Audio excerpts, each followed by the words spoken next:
time for the best coverage of the top stories in sports. The Sports Wrap with Jason Page starts now. Indeed it does, and great to have you with us for another Wednesday edition of the show. Coming to you from my hometown, East Haven, Connecticut this week. On the road, bringing you Sports Wrap as we travel on the East Coast. Got first pitch duties tomorrow for the Hartford Yard Goats, AA affiliate of the Colorado Rockies. Out here for that. Had a wedding to go to. All sorts of good stuff. We got a lot to do over the next 60 minutes. We will be joined by our friend Sammy Arnell a little later on in the show to talk about Aaron Judge's historic start to this Major League Baseball season. But it's not as historic as you think. We'll get into that. Also, what are the odds makers saying about Judge hitting 400 at the All-Star break versus what they think about the chances of him hitting 400 for the season are. We'll get into that as well. Some NFL and college football notes to talk about too. Ryan Ballengee will join us from Golf News Net to talk about the U.S. Open at Oakmont, which gets started on Thursday. And doesn't the conversation just begin and end right now with Scottie Scheffler? I'm sure it does. We'll talk about that too. But we start things out in the NBA because if it's Wednesday, it means Kurt Helin is here of Pro Basketball Talk at NBCSports.com. Boy, look at that posh, gorgeous. What are we at? Like a Holiday Inn Express, a Marriott Courtyard? It's got to be a Marriott Courtyard. If it's you, it's always Marriott Courtyard in Indianapolis, Indiana, home of Game 3 of the NBA Finals on Wednesday night. I have upgraded. This is a Marriott Residence Inn, so I get the breakfast and everything. Nice, so. Nice. Living large here. Wait, if it's a residence, do you also have like an oven in there? Like you could cook if you want to, right? I have a full mini kitchen, which is kind of nice because it's actually nice to cook for myself and not eat restaurant food for a day. Fair enough. How surprised are you with the way?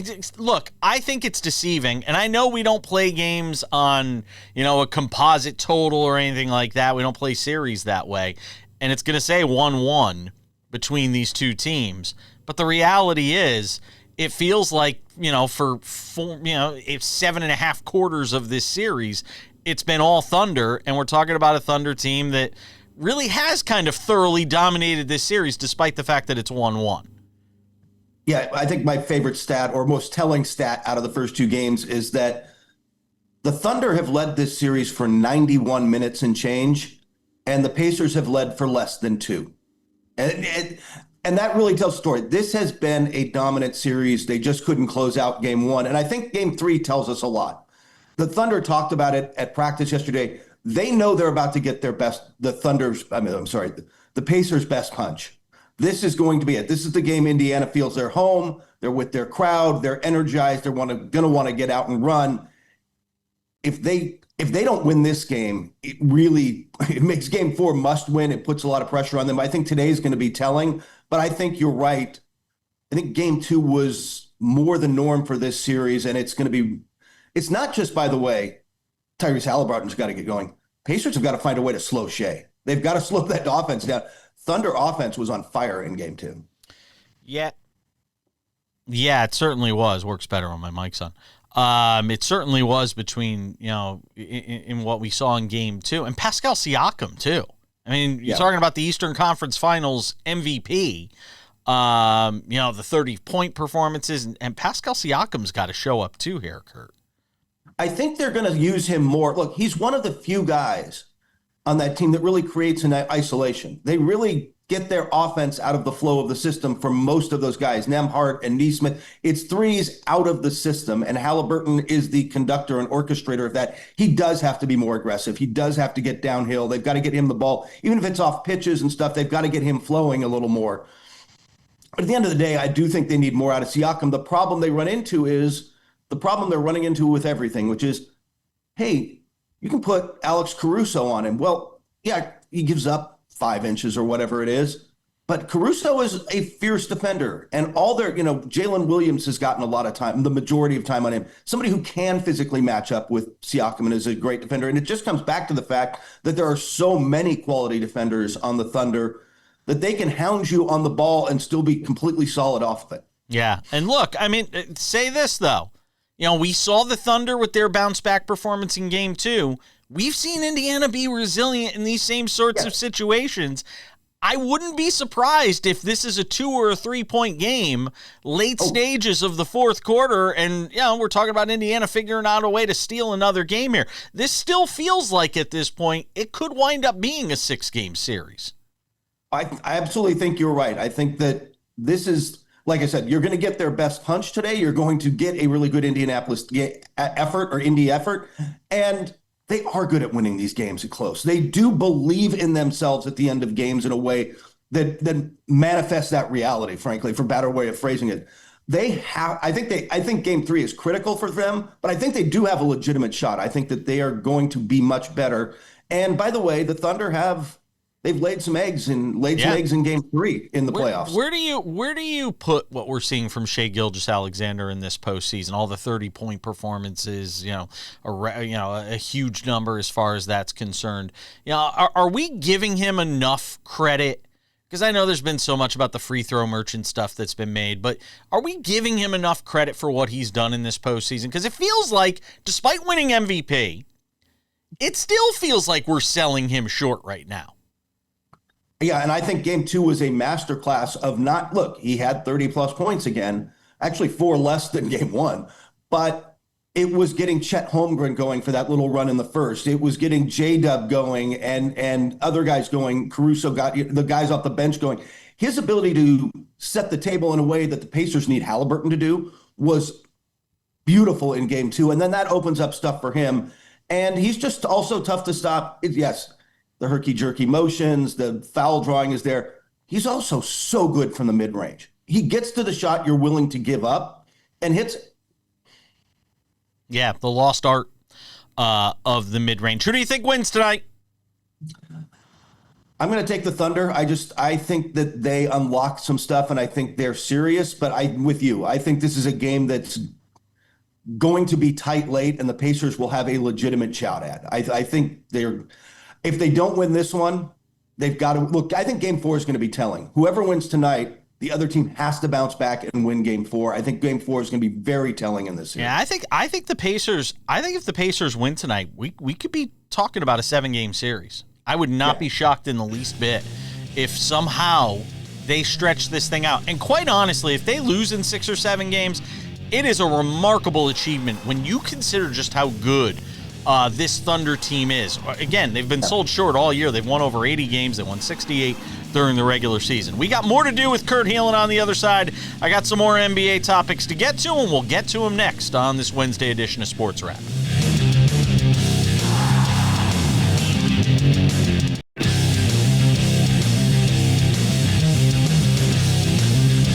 All right, let's take it to segment 2. That means another segment of Pro Basketball Talks. Kurt Helin, NBCSports.com. He does a great job on the NBA. Hangs out with us, talking about the NBA Finals in the first segment.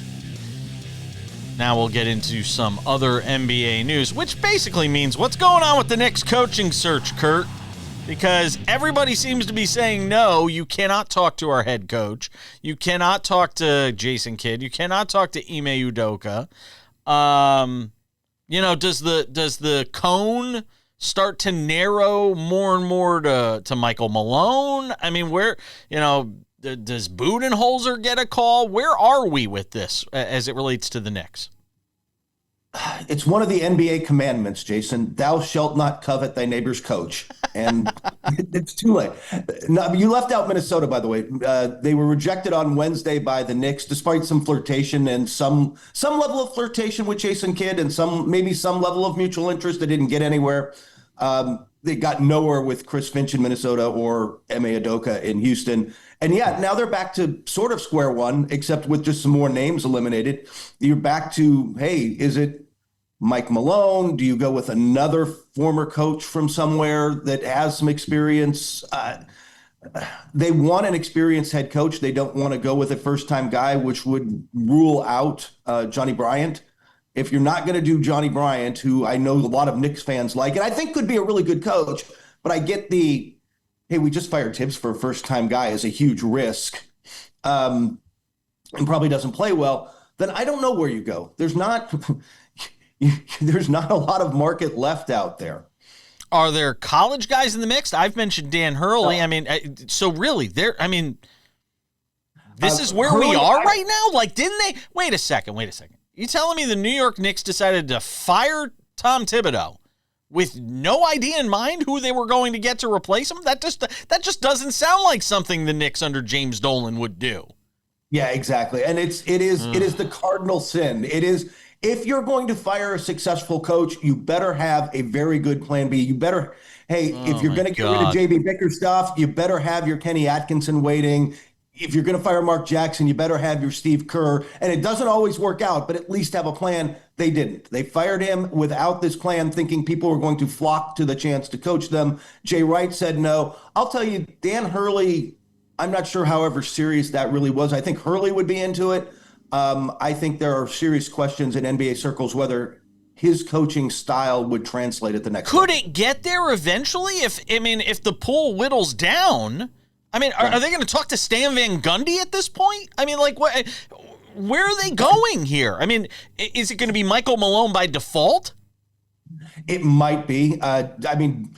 Would you bring back Jeff? Like, I think Jeff would. I mentioned Jeff last week. It might have been after we had you on. I mentioned Jeff. I mean, he did a great job defensively. It's certainly a area where the Knicks need some help. But I don't know how hurt the feelings are from the way Jeff left the first time, this being Jeff Van Gundy, who's now an assistant with the Clippers. I just don't know if there's too many hurt feelings there still. Yeah, he was fantastic, by the way, for the Clippers last year. He was like very vocal on the sidelines. If you were at their games, you could hear him yelling out the defenses. Ty Lue was praising him all year long. It really might be one of the hires, though, that through this whole thing, if they came out the other end of this with Jeff Van Gundy, to the fan base, that would be very palatable. Exactly. It plays everywhere, but possibly James Dolan's office. And maybe I don't know how Leon Rose feels about him, but the problem and the challenge there is this: you are bringing in, whoever you bring in is probably true, but especially with Van Gundy, you would be bringing in a coach with a lot of power in the organization, a lot of power with the fan base from day one. I'm not sure if they're willing to go there. Yeah, it's a very good question, but I just find it shocking that this thing feels like this coaching search feels like a ship without a rudder. Like they had no idea. It was just, hey, we'll fire Tibbs and we'll figure out the rest later. You're the New York Knicks. You just went to the Eastern Conference Finals. You've got guys in the prime of their career, and you're just going to figure it out on the fly? Like, it's just, it blows my mind, Kurt. And whatever offseason moves you're thinking of making, of adding depth and how you want to go about that, really play into what style you want to play, which comes back to whatever coach you hire. So, it feels like everything is on hold. Yeah, it certainly does. What do you make of this story about Victor Wembanyama at a Shaolin temple in China? Like, is this Aaron Rodgers sort of stuff? Like, what am I reading? He is a intellectually curious human being, and he is young and wants to experience this, and he knows, look, it doesn't mean he's not committed to basketball, and he's this prodigy, and I think he gets that and loves the game, but I don't think he wants to be defined as this basketball only guy. It is not young Kobe. It is not, Euro dreams of sushi time. Like, he is a much broader human being than this. And he wants to go experience other things. He is spending a week or two or however much time it is it's usually a week. I heard with these in this Shaolin temple. He was touring China and not in a, hey, I'm there with my shoe company way. Like, this was there to be intellectually curious. And I love that about him. He's the guy who will go play chess in Central Park. Like, I love that about him. But is that the superstar the NBA wants? That's the question I start asking. Yeah. Is that the guy that the fans are going to gravitate towards as we continue to have this conversation about the next face of the NBA, which, by the way, I don't think fans care about as much as we do. But no. Is that I mean, look, they'd probably rather have that than Anthony Edwards and his 50 baby mamas. But, at some point, it's strange. It's just, the whole thing's just a little odd to me. In a good way. But, again, I just wonder if that's what the league wants. He is different, and Anthony Edwards and some other players coming up. Maybe Shea's kind of quiet and not a huge personality, where Edwards is a big personality, and he fits the mold in a lot of ways of the guys who have been kind of in that biggest role. Even LeBron, some of the guys, Curry's who have been in that role. Wembanyama's different, and maybe let's put it this way: I think it plays great for the NBA globally. Does it play well domestically? I don't know. What's the talk around Giannis right now, real quick, before I say goodbye? There is no talk. He is on vacation in South America with his family, and he has not requested a trade. They are not listening to trades. They are rejecting the talks. Maybe that changes, but I will tell you, everybody I've talked to around the league, the vibe has been, with other teams, has been wait and see. Like, we have a plan. We're focused on plan B and C, and if we have to pivot back to A, we can, but they're not sure that's coming. Kurt Helin, Pro Basketball Talk at NBCSports.com. Check them out during the NBA Finals. Enjoy Game 3. We'll talk to you soon, my friend. Take care, my man. We're coming back. U.S. Open Talk with Ryan Ballengee next. Welcome back to this Wednesday edition of the show. The 125th U.S. Open is upon us. Golf's toughest test. Oakmont will be the star, no doubt, as they get started on Thursday. And if there's a big golf event taking place, it means this guy's hanging out with us, Ryan Ballengee. Does a great job. Golf News Net. Give us some thoughts. We just had him on last week to talk about Scottie Scheffler. And I mean, look, the conversation obviously begins there with the way he's playing right now. He is playing the best golf in the world. So obviously your favorite coming into this event. What could potentially trip him up? Because it's really Scottie against the course right now with the way he's playing, isn't it?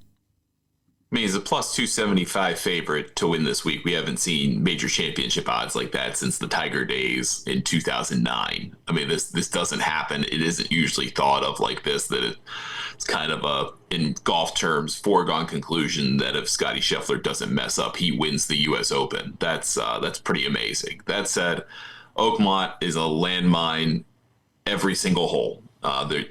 Something horrible can go wrong with every single hole of this golf course. The rough is extremely deep. It's really thick. The fairways may look generous in places, but they play narrower because they run faster than the golf courses you probably play at home. The putting surfaces run faster than pretty much anywhere on the planet. And you have to negotiate all of that stuff every single hole on a 7,500-yard golf course. It's a lot. I mean, it is a lot for any player. Now, the good news for Scottie Scheffler is he is the best at everything except putting on the PGA Tour. He plays super intelligent golf. He plays under flags. He plays the smart places when he's in trouble. He minimizes and mitigates disaster. So that's a great thing for him. But it's 72 holes, and anything can happen. And you're 2 mistakes away from a double or triple that kind of ruins your tournament or makes it awfully hard to win. So this is kind of living on a high wire this week. So is that the big question mark? Is putting? Because we're talking about how fast these greens are, and these guys will get a chance to obviously putt on them in practice rounds and get themselves ready. Is that the big question mark for Scottie Scheffler here? If he keeps it together from the perspective of putting. Other than that, is there anything that could really trip him up here? I don't think so. I mean, that all said, that prefaced with Oakmont can do anything to you at any time. And you make the wrong decision, you're going to be in deep trouble. Okay. You're going to make bogeys this week. You're probably going to make a double this week. You kind of have to internalize that about any U.S. Open, but especially here. What do you think the winning score? What do you think the winning score winds up being? 1 or 2 over, probably. Wow. The winner in 16 was Dustin Johnson at 4 under. Yeah. And then there were a couple other players at 1 under, and everybody else was over. Go back to the prior time when Angel Cabrera won. That was plus, 5-1 that week. So I don't think it'll quite get to that level. Technology's better. Players are stronger.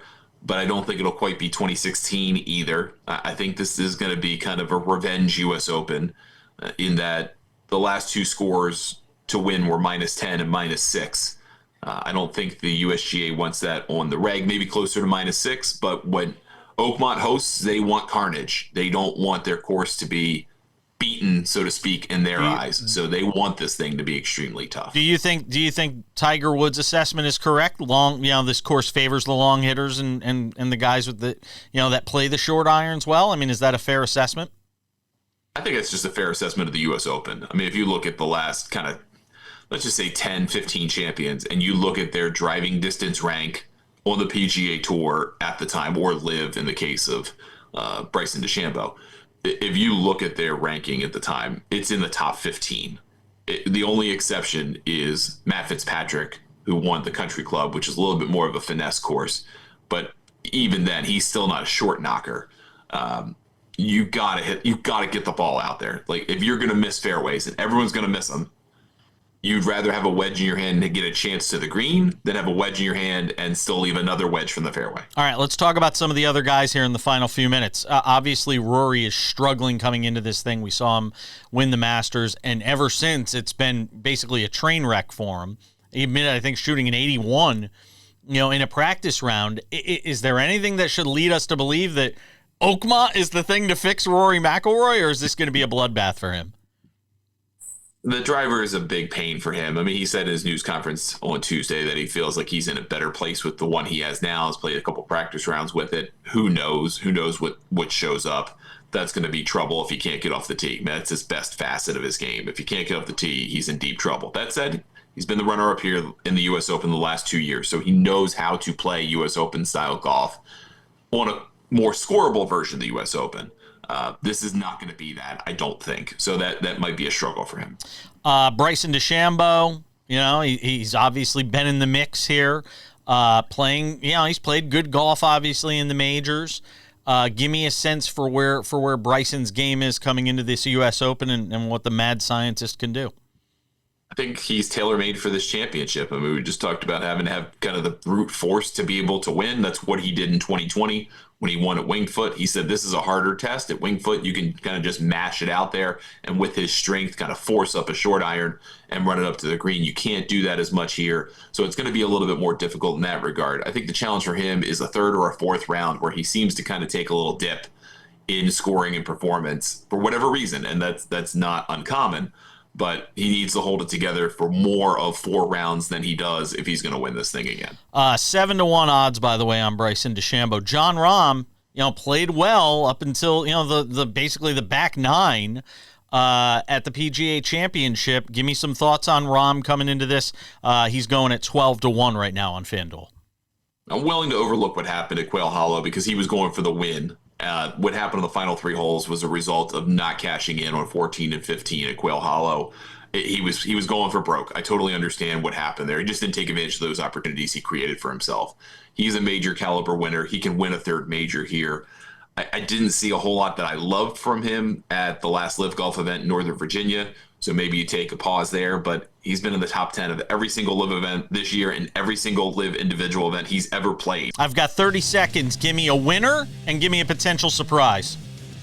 I think it's Scottie that wins. I don't know how you say otherwise at this point. He's the best player on the planet without any kind of question. All right. I think you can look at 2 guys, and both of them that are Canadians that I'm interested in. Corey Connors, who's the best ball striker in the world, in my view, other than Scottie Scheffler. He's gaining a surprising number of strokes off the tee this year. And then Taylor Pendrith, who have a long-term ticket on to win this tournament, mashes the ball. If he keeps it in play, everyone's going to struggle putting. He's not the best putter in the world, but if he can do the minimum in terms of putting, I think he could be a surprise. And of course, my bias is Shane Lowry, so I'll throw him out there as well. Ryan Ballengee, Golf News Net. Always a great job. Thank you, my friend. Enjoy the Open. We'll talk to you soon.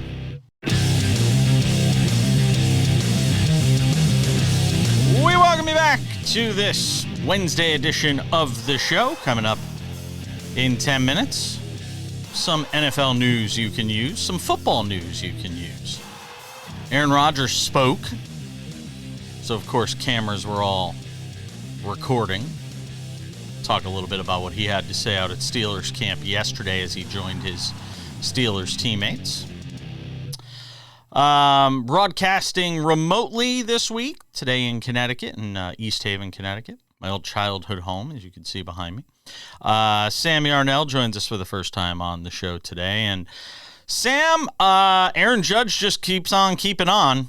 I mean, just sort of ho-hum nobody really seeming to pay all that much attention to it, but he's now hitting .396 with 24 home runs and 58 RBIs. By the way, do you go RBI or RBIs? Just curious. What do you go with? Do you go? I don't think that I have like a staunch. You don't have a stance on either. I think I've probably used both in my lifetime. Yeah. It may be more just like what did I have for breakfast that morning kind of deal. Yeah, I think it's RBIs. I like RBIs. I just think it flows. RBI feels like a verbal typo. So I'll go with RBIs. But anyway, he hit his 24th home run of the season. My God, for people who didn't see it, there it is, and there it goes. He almost hit it out of Kauffman Stadium last night. A couple more hits for him. He's hitting .396 on the season as we approach mid-June. I've asked this question of David Ardsma. I don't know if I've asked it of you. When will you take the idea of 400 seriously? Is it after the All-Star break? I think it's probably, as much as it's crazy what he's doing right now as a power hitter, I don't think you go crazy about it until after the All-Star break. No, I'll believe it on like September 15th.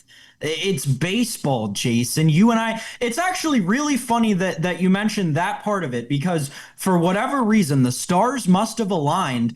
And I was scrolling through my own Twitter feed the other day trying to find a clip of something that I was going back to reference. And I came across something from the very first week that you and I started doing the show together. Okay. 2 years ago at this point. Okay. And we discussed a betting market. This is when I was doing mostly betting stuff on the show. I think I know what you're going to go with. And we discussed a betting market around this same time for Louis Arise.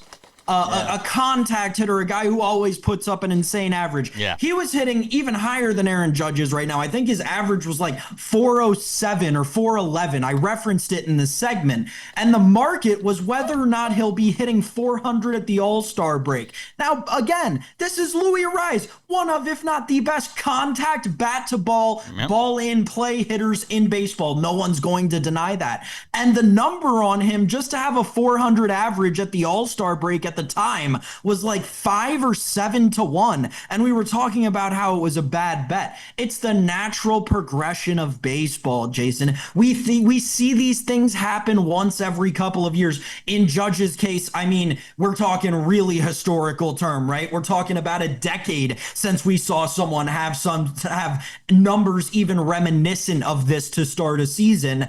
But it's the natural progression of baseball. We'll get through the dog days. Right. He'll play 7 games in 7 days and hit 200, and the average will come down a little bit. All right, let me give you a couple things here real quick. FanDuel, first of all, has the bet up there for him to hit 400. Right now it is plus 850 to have a 400 batting average at the All-Star break. Oh. Plus that's 850 at the All-Star break, which is July 14th. That's basically in a month. He needs to average basically 400 because he's at 396 now. So he basically needs to average 400 just a tick over. 420. Well, no, he's at 396. He's got to hit 420. Why would you say 420 if he's averaging 396? Because he's at 396 through this much of the season. Mm-hmm. It's probably even a little higher than 420 based on the at-bats that he has and the at-bats that he'll get. This is the common misconception with numbers in baseball, right? That 396, Aaron Judge has taken 60-some-odd games to work through, right? Right. It's harder now to raise that batting average than it was even 5 games or 10 games ago, which is why doing something like this is obscene. All right. To hit 400 for the season right now is plus 5,500. 55 to 1. I'd rather bet the plus 850 at the All-Star break. Yeah, I'm kind of with you on that right now. If you're gun to my head forcing me to bet one of them. To talk about like best first halves though, because I was starting to wonder, is this like the best first half we've ever seen? And it's really not. Barry Bonds in 2001 had 39 home runs in the first half, and his OPS was 1.421 in 2004. 360 in 2004, he was at 365 with 23 homers and 131 walks. All-Star break in 27, Lou Gehrig, 397, 29 and 102 at the All-Star break. Yeah. I mean, there are some guys that have had. Ty Cobb was hitting 446 with 41 steals in the first half in 1911. So there have been some insane first halves. I mean, look, for this generation, and again, he's facing way more pitchers. You know, a lot of those guys were facing the same pitchers for, 9 innings every game, Gehrig, Cobb, stuff like that. They weren't facing relievers. They weren't facing specialists. They were telling people where to throw the pitch. Not everybody was throwing 95.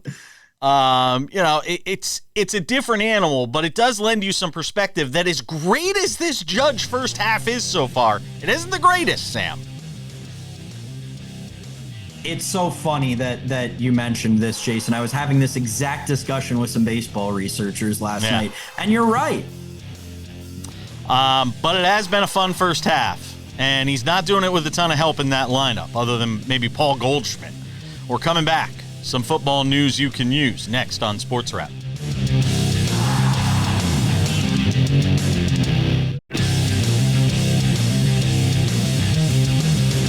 And this Wednesday edition of Sports Wrap continues on location in Connecticut this week. Odds and Ends wraps it up in 10 minutes. Some news and notes from the National Football League, including Aaron Rodgers, Sam Yarnell's favorite topic to talk about on this show. Because when Aaron Rodgers talks, we all want to listen. We are all a captive audience when Aaron Rodgers talks. Why? I would so much rather we spend all this time talking about Jaden Daniels and what's he going to do in his second year, especially coming off a year where we saw C.J. Stroud suck in his second year. And hey, C.J. Stroud, what are you going to say going into your third year after you were amazing in your rookie year and sucked in your second year, and now your team's going out and signing 45-year-old running backs? Or hey, Justin Herbert, what are you going to do in the second year under Jim Harbaugh? There are so many great storylines in football, and we waste our time with some ayahuasca-addicted maniac who coincidentally just so happened to get married. Not even the most important quarterback marriage of the offseason. Shout out to Josh Allen. Well, listen. That's all. I mean, here the reality is this. You're talking about a future Hall of Fame quarterback trying to get one more Super Bowl, going to play for a prolific head coach. And as he said, good for his soul, Sam. It's good for his soul. It's good for Sam. And if it's good for Aaron Rodgers' soul, we should all be supportive of that. Oh, cry me a freaking we should river. be supporting Aaron Rodgers as he tries to nurture his soul. Did you his see what body Myles Garrett and said? soul? Oh, that he's looking to put him in the quarterback graveyard. There we go. There we go. That's more like it. Yeah. There's a lot of people rooting for Myles Garrett on that one. Not going to lie. There are a lot of people out there rooting for Myles Garrett to add Aaron Rodgers to the quarterback graveyard. Graveyard. All right, easy. There's a lot of people looking to add Aaron Rodgers to the quarterback graveyard of Myles Garrett. But I listened to a lot of what he said yesterday. I mean, look, it's a lot of the word soup that you get from Aaron Rodgers, the timing, saying a lot without saying anything. I get it. I get there's a lot. I understand your antipathy. I understand I can understand why a lot of people would say, why are we spending so much time on this guy? But it is going to be one of these storylines in the NFL this year, just as it was when he was with the Jets, which is what can he do? And he does make an interesting point. He's now playing for his second of, when you talk about flagship franchises in the NFL, you think of the Packers, you think of the Steelers. And he is now playing for two of them after his time, obviously, in Green Bay with the Packers. And now he will play with the Steelers. And he mentions Mike Tomlin and playing for him being good for his soul and all this stuff. But I am fascinated to see that dynamic because Mike Tomlin really isn't like anybody he's ever played for in terms of his career. Yeah. So a couple of things to the Rodgers narrative chasing point, wanting to play for another flagship franchise. Yeah, I 100% see it. Here's the thing though, when you think about either of those franchises, like even the Packers, historically, Aaron Rodgers is like number like 4 or like 5 on the list. So it's like Vince Lombardi, yeah, Bart Starr, yeah, Brett Favre, yeah, and like then maybe Aaron Rodgers.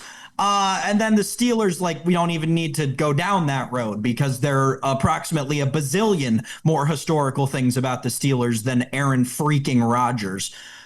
But I will say this. It's very clearly, again, him just trying to stay relevant for as long as possible, as the marriage thing was, right? He wanted to play this whole game as, oh, this is, not a public person who I married, yada, yada, yada. I really just didn't want anybody to know. That's why I was making this whole scene and being away from the whole world for a month or months at a time. Yeah, buddy, then really, if you wanted to keep it so under wraps, why did you show up to your first day of work with a wedding band on? Like, just don't wear it on the first day. Maybe if you don't want it to be a huge story, but that's all he wants is to be a huge story. And it's the most frustrating thing ever. Deion Sanders has some health issues.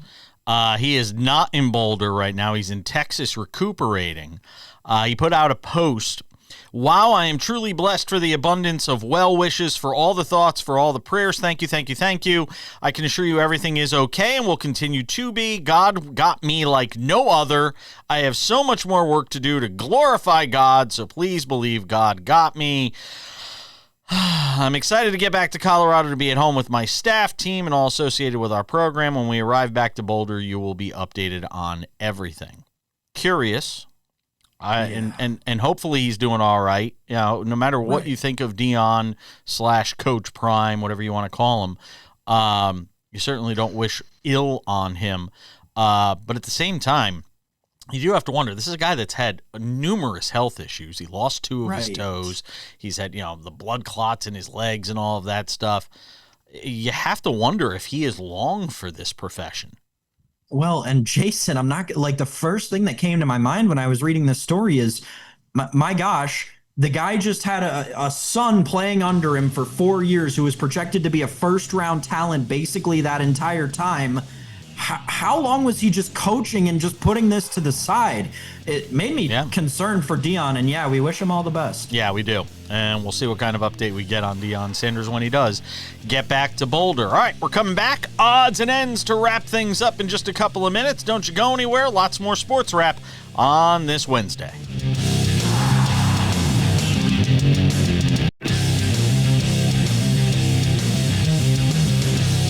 We welcome you back to this Wednesday edition of Sports Wrap. Just about time to put the wraps on this baby for a Wednesday. Tomorrow's show will include David Aardsma. He's on the road like I am, traveling around in the Northeast. Baseball trip, all that good stuff. We'll talk some baseball with him. Get his thoughts on a number of items around the league. I'm curious to see what he thinks of this situation in Boston where you've got the Red Sox basically, they have called up all their prized prospects. And what happens if this doesn't pan out for them this season? Is Alex Cora at risk? I'm curious to get his thoughts on that. A whole bunch of other items going on around the league as well. That'll be part of tomorrow's show. Also an NBA Finals Game 3 recap for you as well. Some reminders, Sports Wrap with Jason Page, the podcast. If you have not done so yet, make sure to subscribe today. All the best of this show, Monday through Friday, in a podcast form, audio only, no commercials. You can get it through Spotify, Apple Podcasts, YouTube Podcasts, iHeartRadio, TuneIn, Odyssey, Amazon. Anywhere you get a podcast, you can listen to this show. And it's free. I don't know why you wouldn't do it. You can listen to us while you're in the car, in the shower, on the subway, on the train, on the plane, wherever. Make sure to check that out. And it is available Monday through Friday, usually early in the afternoon hours. The Sports Wrap with Jason Page YouTube channel. If you have not checked this out yet, go and subscribe today. It is all the best of the show. Matter of fact, it is the show. Available commercial-free on our YouTube channel. We put it up there each and every afternoon, Monday through Friday. With the exception of a couple days last week and early this week as we were traveling. But the show available Monday through Friday, commercial-free, on our Sports Wrap with Jason Page YouTube channel. Also, Sports Wrap shorts are available there. If you have not checked those out, make sure to do so. Clips from the show, sometimes clips not from the show, because news is always breaking, and when it does, we jump on here and we give you some Sports Wrap shorts, quick opinion commentary on the big stories of the day. One more thing to throw in before we get to a couple of stories and odds and ends. If you are in the Connecticut area, if you are within the sound of my voice, and you are in the New England market watching us, I will be throwing out the first pitch for the Hartford Yard Goats on Thursday night. It's their Pride night, and I was chosen to throw their first pitch out. I will be doing that on Thursday night. I think first pitch is around 7:30 p.m. Eastern. We will have video, don't worry. There's questions about whether or not I will throw it from the rubber or whether I will move up. I don't know what they're going to allow me to do, but I plan on throwing a strike. I pitched some when I was in high school, and I can get it up there.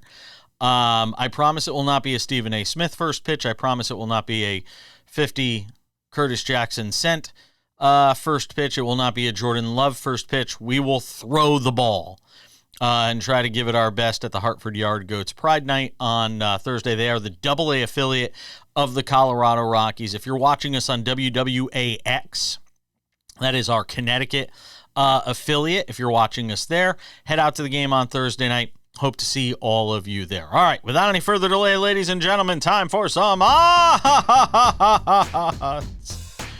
and ends. Odds and ends. Let's talk a little bit about tennis for a moment. The WTA doing something really cool.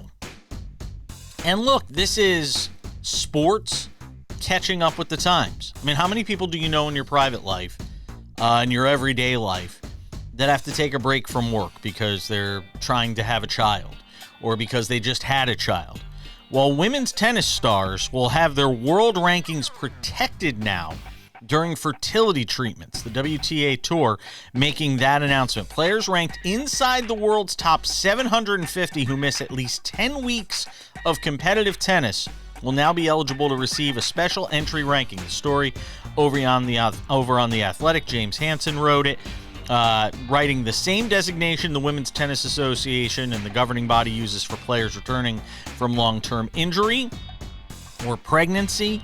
They'll be able to use the ranking for up to 3 events in the first 10 weeks of their return to the court, but the ranking cannot be used to enter WTA 1000 events, the 10 tournaments, one rung below the Grand Slams, named for the ranking points awarded to the winner. Sloane Stephens called for this to happen because last year she actually underwent egg freezing and said that, the balance of career versus life, and this was something important, and she thought that the WTA needed to create a, quote, safe space to consider fertility protection.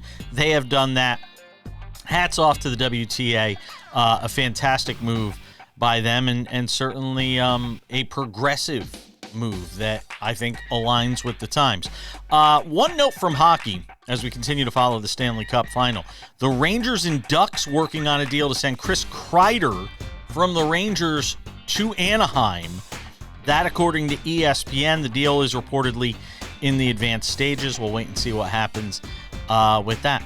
And with that, that is going to wrap it up for this edition of Sports Wrap. We appreciate you being with us as we continue to work remotely this week, as many of you do in your day-to-day life. That wraps it up for this edition of the show.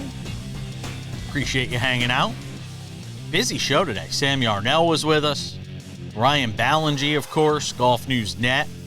Always doing a great job on the golf, previewing the U.S. Open, which gets started on Thursday. I can't wait. And, of course, our friend Kurt Helin of Pro Basketball Talk at NBCSports.com. I'm Jason Page. We'll see you back here tomorrow from who knows where as we continue to travel the East Coast. We'll see you then.